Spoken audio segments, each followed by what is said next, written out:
Communication is one of the four major program goals in the UNA MBA program. The goal states that our MBA graduates will be able to communicate effectively at a management level. To take this a step further, the learning outcomes which we expect you to be proficient in as MBA graduates include being able to write coherently and persuasively, and being able to compile materials and develop effective presentations. You will be assessed on these outcomes during your MBA studies here at UNA. So, let's take a look at what it means to communicate effectively.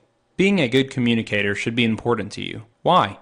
Effective writing and speaking skills help you to get hired, perform well, and earn promotions. The higher you go in your career, the less you'll use your skills related to your profession and the more you'll spend time communicating. Those who cannot communicate well lessen the chance of progressing in their careers. Employees having effective communication skills is also very important to a company. It enables stronger decision making, more persuasive marketing messages, greater employee engagement with work, increased productivity, and faster problem solving. It can also provide opportunities to influence others' perceptions about your business, as well as influence conversations about employees, products, and trends in your industry. Other benefits might include better financial results and earlier warning of potential problems within the organization. There are some communication basics to consider before you start writing or speaking any message. To begin, think about your purpose. Be very aware of whether your purpose in creating the message is to inform an audience or to persuade them about something. For example, you might be informing employees by email of a new HR policy going into effect soon. On the other hand, your project might be trying to persuade a potential client to go with your company's services. You would approach these communication scenarios quite differently. Next, you should understand the ways to organize your communication. Writers either choose to be direct or take a more indirect method of delivering messages. In the direct approach, writers typically expect a favorable or even neutral response from the audience. This predicted reaction allows you to state your main idea first and then follow that up with supported evidence. With the indirect approach, writers expect that an audience might be upset or uninterested in the message or even unwilling to participate. This type of audience will need convincing. So you'll warm up with a statement that captures their attention. Then, you'll follow with reasons or justification before stating the main idea. Regardless of which approach is chosen, one should always close with a cordial comment. Another important communication basic that all writers and presenters should strive to use is the audience-centered approach, or you attitude, to hope for the best response in their message. Simply put, this means instead of using words like we, us, I, and me in reference to the company or the employee writing, the writer needs to use words like you and yours to focus on the stakeholder in the message. However, the you attitude is also more than words. It's about putting yourself in the mindset of that receiving end of the communication, whether it be internal or external to the company. Ask yourself, would you like how something is worded or said if you were sitting in the audience's seat?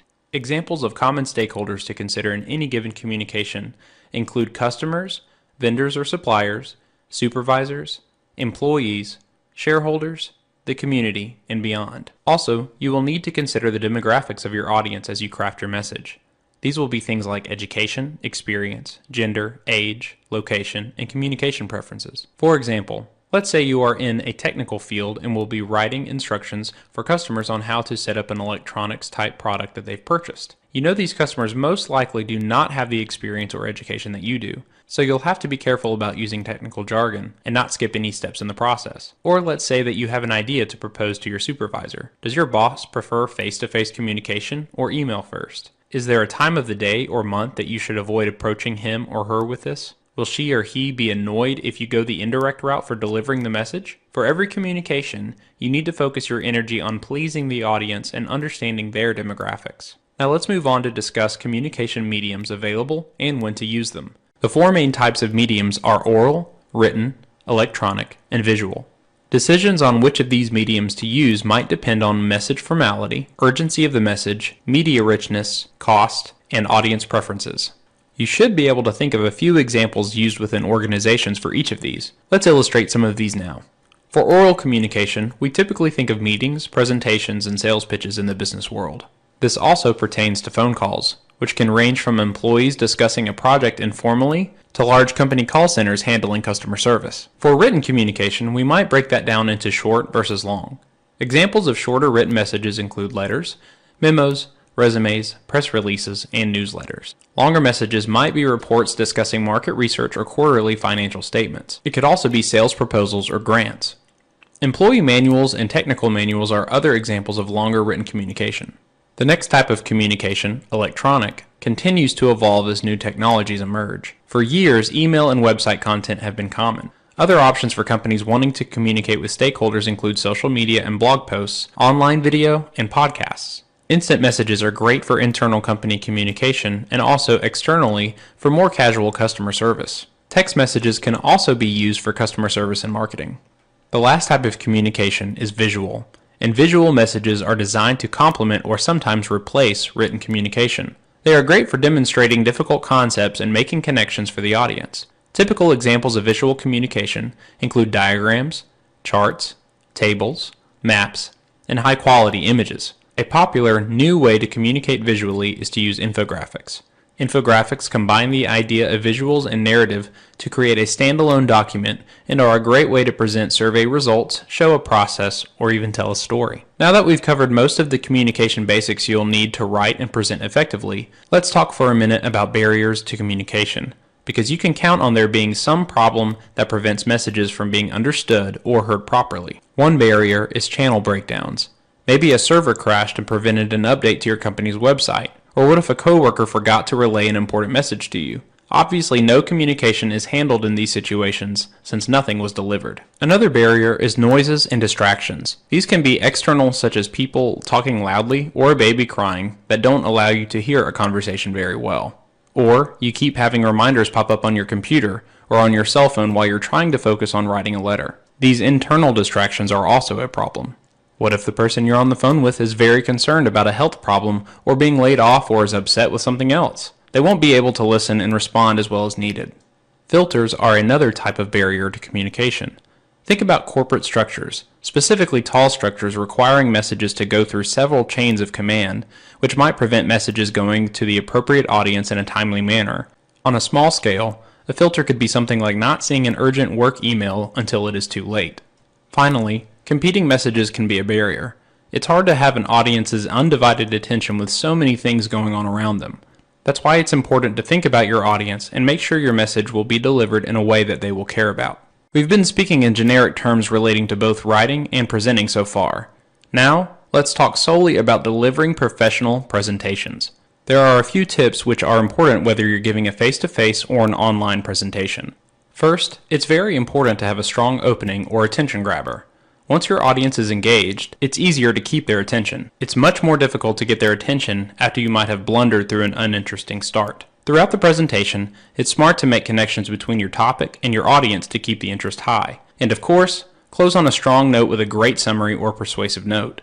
While you will certainly hope to be an engaging and compelling speaker, it's important to utilize your visual aids. Most people think of visual aids as an electronic presentation to accompany your speech, and that's fine. Obviously, Microsoft PowerPoint has been the most widely used software for this purpose for many years, and it works well. However, challenge yourself to use more creative and collaborative options to keep audience interest high. Two examples are Keynote and Prezi. Keynote is not limited to iPads or Macs anymore, as you can now use them on iCloud from a PC. Prezi is a cloud-based option which allows for highly customizable content working in an infinite canvas area. If you can dream a design for your visual presentation, then you can make it happen. Included in your electronic presentations or even as standalone items in your speech, visual aids such as charts, diagrams, and illustrations are very effective. An important reminder with any visual aid is to follow some basic design rules. Things such as light-colored text with dark backgrounds or vice versa to have contrast so the visuals can be seen. And only using high-quality video and images can go a long way to represent professionalism on behalf of your company. Another tip is to anticipate questions at the end of your presentation. Be prepared for what kinds of things your audience might ask you about, or questions they might have related back to the content. Lastly, practice, practice, and practice. You will not know how long to expect the presentation to last, or what areas you're struggling with if you do not make the effort to practice. Your audience will know if you are well versed in your delivery. If you do not present well, your credibility, and that of your company's, will not be great in your audience's eyes. All of these tips work well for face-to-face and online presentations. Now let's discuss some specifics just for face-to-face delivery. You should always pay attention to how your room is set up. The variety of settings available let you know how you can engage with your audience or in what ways you might be limited. Sometimes you might be in a classroom or a theater with the audience in chairs or desks. Or you might be in a small or large room with options such as long conference tables, round cafe-style tables, or horseshoe or U-shaped tables. Also, be aware of whether you're comfortable walking around the room. Even if you're not, be cautious about always standing behind a podium or computer setup. Try to mix it up a bit. Another great thing to remember, especially when presenting to smaller groups, is that flip charts and whiteboards can be very effective in face-to-face delivery. Visual mediums don't always need to be high-tech to get your audience engaged. For online presentations, you should be sure you know how to use the online meeting software, so you can have a strong start and focus on the content instead of the method of delivery. This includes checking your audio and video settings ahead of time, as well as having any documents or websites ready to share with your on-screen audience. To go along with that, send preview materials to participants in advance of the meeting. Delivering presentations at work may seem daunting, but preparation and confidence will go a long way. Smart planning and research is what will set you apart as an MBA graduate compared to someone with less experience in education. Experts agree that 50% of your time used on a task should be devoted to planning. Then, when you are ready to draft your written communication or presentation, that writing phase will go much more smoothly and quickly. Finally, be sure to leave approximately 25% of your allotted work time for completing tasks. All of your hard work from earlier will mean nothing if you do not go back to proofread and edit. Ask yourself things like, did I say what I meant to say? Did I write it in the best way possible for this specific audience? Are there any errors that need to be corrected? Your reputation and your organization's reputation will be on the line. You want your audiences to have positive communication experiences in mind when they think of your company. If you can apply these points discussed in this lesson, you will be on your way to becoming an effective communicator who is ready to take on tasks that leaders and executives handle every day.